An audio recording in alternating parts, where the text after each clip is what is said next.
तुम्हारे आने का स्टाइल अच्छा नहीं है।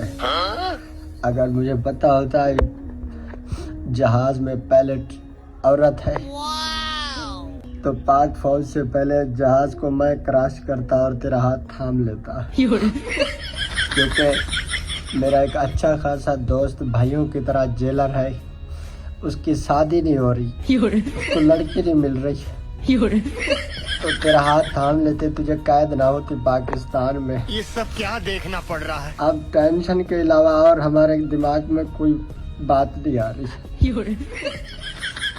बहुत मेहनत किया हमने उस भाई के लिए, हर ईद पे नया सूट लेते हैं, कहता है इस ईद के बाद मेरी शादी है। रुको जरा, लेकिन वो हमारे कपड़े खत्म हो गए, सब लीरा लीरा हो गए, लेकिन उसकी शादी अभी तक नहीं हुई। अब मैं प्राइम मिनिस्टर शहबाज शरीफ से इल्तिजा करता हूँ कि इसको हम यहीं पे बसाते हैं, इसका हाथ हम थामते हैं अपने दोस्त जेलर के लिए। अगर आप दे सकते हो तो हमें शादी के लिए ये लड़की दे दो।